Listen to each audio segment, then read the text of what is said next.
Já, sportþátturinn með ykkur hérna á þessu mánudagskvöldi og já, það komið að næsta viðmælda kvöldsins eins og ég sagði fyrir áðan þá ætlum við að fara núna yfir í frjálsar íþróttir og línuna komin hún Ásdís Hjálmsdóttir, spjótkastari sem var að keppa á Evrópumeistaramótinu helgina. Komdu blessuð og sæl.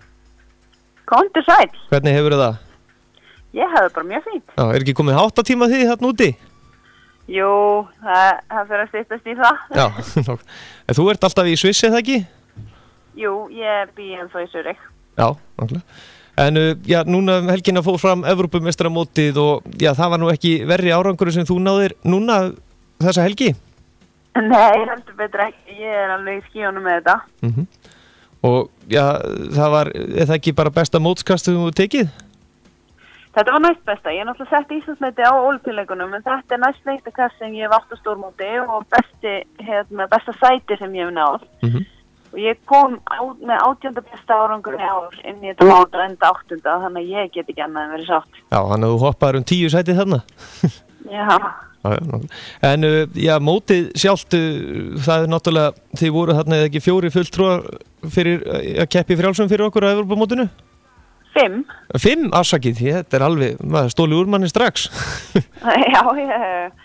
Og það er einmitt eitt sem ég finnst mjög magnað. Ég hef aldrei verið á stórmóti áður eða bara á móti líka við. Það sem er svona stór hópur og allir að standa sig. Ég var alveg rosalega gaman að vera með þessum hópi í síðustu viku. Og þetta voru þarna Aníta Hinriksdóttir og Arna Stefania og svo var hún Hafdís Sigurðardóttir. Og hann Guðni Valur kringlukastari. Já, og Guðni Valur. Og hann var að keppa sínu fyrsta stórmóti, það ekki líka?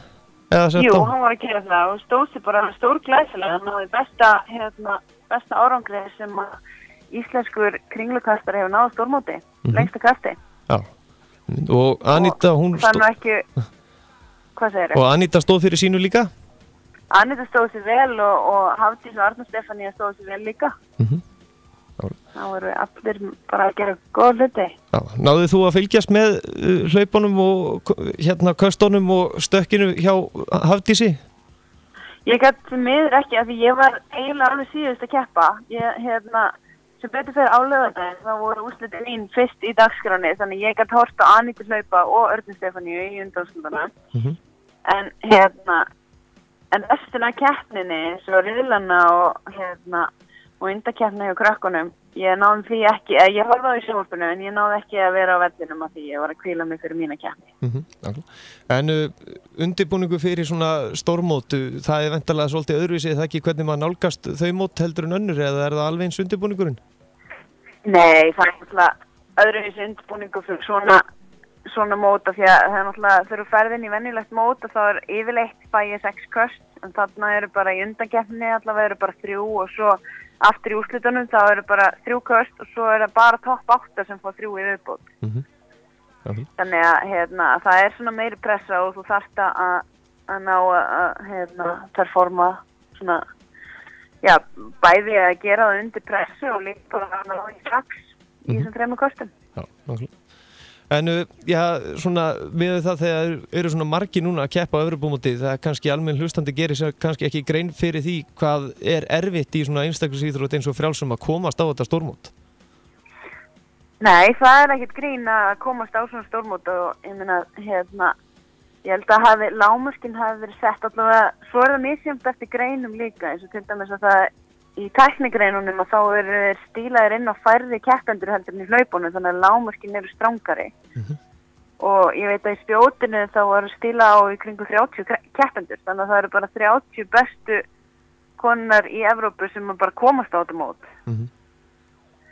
og eins með Ólympíuleikana það eru, ég held að kvótin er 32 og lágmarkið er það strangt að það verður eitthvað í kringu það þannig að það eru bara 32 konur í öllum heiminum sem komast á þetta mót.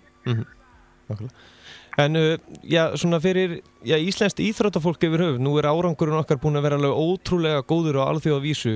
Veistu til þess hvernig við stöndum eins og það er nú ekkert mikið svona stórum styrkjum svo sem ég boði fyrir íþróttafólki okkar með við svona önnur lönd? Nei, þetta er einmitt akkurat ég höfðu viðtal í dag það komið svolítið inn á þetta núna en það er alveg rétt, það er hálf grátlegt að sjá til dæmis bara þegar ég er að fara í æfingabúðir ég lenti í því að ég sá það að fyrir Ólympíuleikana 2012 þá fór ég í æfingabúið til Portugal og þar voru Þjóðverjarnir líka og þeir voru sko ekki bara með sjúkraþjálfara og nuddara með sér ofan að þjálfara og aðstoðarþjálfara og ég veit ekki hvað heldur voru þeir með sér myndgreiningarmann, það var maður sem var með svaka græjur sem tók vídeo af þeim og svo að vera að greina allt mögulegt með margar kamerur á þeim til þess að reikna út útkastshorn og hraða og bara til þess að sjá nákvæmlega hvað þetta vinna í. Og sama tíma sátum við Stebbi hérna 2 og hann þurfti að vera hérna að setja olbúan í lærið á mér að ég var eitthvað stíf hérna og hann þurfti líka að sjá að taka vídeo á mér að meðan ég var að kasta og segja mig til á sama tíma og svo sátum við 2 yfir hérna kamerunni að skoða þetta á kvöldin. Þetta er bara stigsmunur á aðbúnaðinum sem í boði fyrir okkur en samt þetta er það sem við erum að keppa við og kröfurnar árangur eru jafnvel meiri ef eitthvað er. Nákvæmlega. Og þetta er náttúrulega, en það samt má segja að þetta er nú svolítið lygilegt hjá okkur Íslendingum hvernig þið afreksfólkið náu samt að koma ykkur áfram svona meðal bestum eða við svona aðstæður frá öðrum keppendum jafnvel. Já, það var eitt sem ég hef heyrt svolítið núna, ég fekk þessi svona komment á það með sjálfa mig og ég hef heyrt þetta líka með fótboltalandsliðið okkar að fólk er að taka eftir því hvað, þú veist, íslenskir íþróttamenn, við erum að gera þetta algjörlega af ástríðu. Að þetta kemur, þú veist, það er svona innri hvatning og það er það sem drífur okkur áfram. Við erum ekki að gera þetta til þess að verða rík eða eignast peninga því að það gengur bara ekkert upp. Nei. Og veist, við erum bara að gera þetta fyrir okkur og höfum svona óbúðslega gaman að því sem við erum að gera og það skýn í gegn og ég held að það sé þannig sem að hún er það árangri og það er líklega bara það sem er að fleyta okkur þó þetta langt. Og já, þú ert allan varst núna 8. best í Evrópu í spjótkasti, þú ert engin milljónamæringu við það eða? Nei, það er alveg reyni. Nei. En hvernig er svona, nú ertu alltaf í Sviss og æfirðu þar alveg á fullu, hvernig er svona venjulegur dagur hérna hjá þér í Sviss?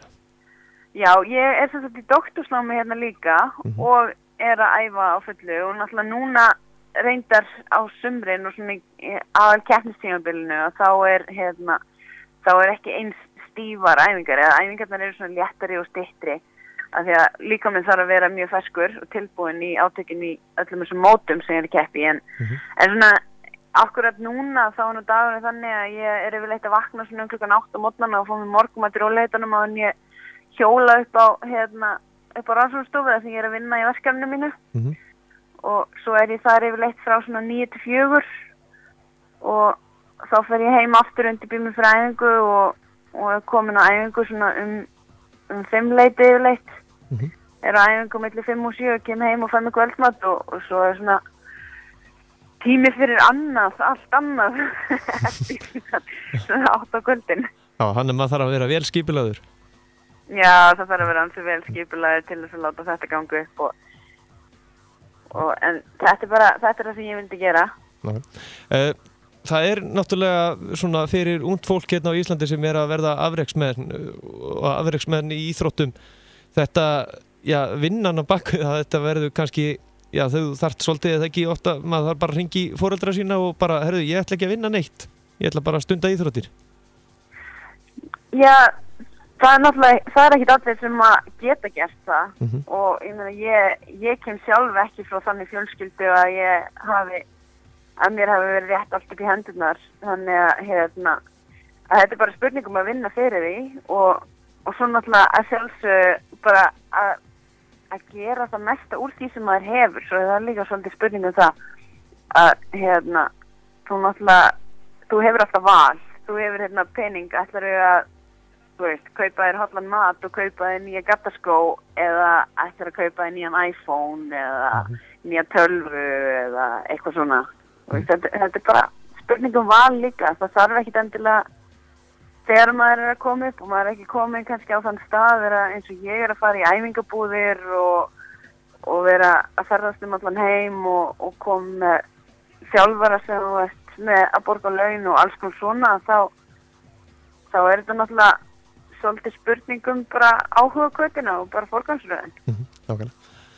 Ásdís, ég ætla nú að leyfa þér að komast í bæliði loksins því að það er mikil dagskrá hjá þér, heyri maður. Já. En Ásdís, þakka kærlega fyrir að gefa okkur tíma og já, gangi vel. Hvað er svona næst framöndan hjá þér?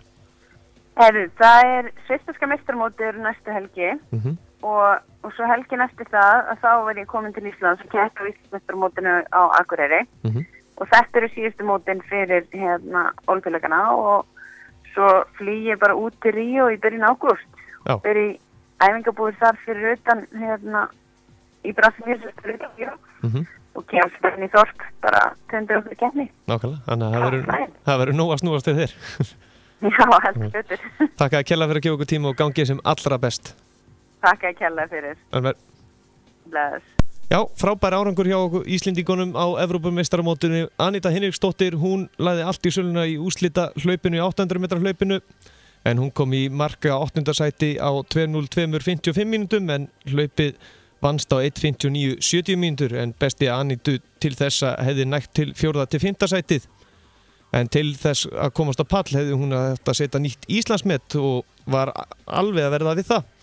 En frábær árangur hjá Anitu og nú tökum við loka undirbúningu fyrir Ólympíuleikana í ágústi og henni á sjálfsögðu. Og Ásdís, hún lenti í 8. sæti í spjótkastinu og það var frábær árangur hjá henni og Arna Stefania Guðmundsdóttir, hún hljóp líka vel. Hún komst í undanúrslit í 400 metra hlaupa, grindahlaupi og kom í 8. mark örstutt frá sínum besta árangri sem hún náði hérna deginum áður og það sýnir styrk hennar að geta hlupið svo hratt 2 daga í röð. Svo var Hafdís Sigurðardóttir, hún keppti í langstökskeppninni og stökk 6:62 metra og setti nýtt Íslandsmet og aðeins 8 cm frá Ólympíu lágmarkinu. Mjög stutt í það. Nú það í bili, við ætlum að halda áfram í sportinu og næst ætlum við að fara í hestamennskuna og línuna verður hér afreksknappinn Árni Björn Pálsson. En framöndan í frjálsónu það kastmót er núna á Coca-Cola mót FH, morgun Kópavogsmótið og svo sprettmótslaup FH núna næstu helgi og EM úlinga 17 ára yngri einmitt líka núna í vikunni. Allt sem tengist íþróttum, sportátturinn mánudagskvöld á Suðurland FM.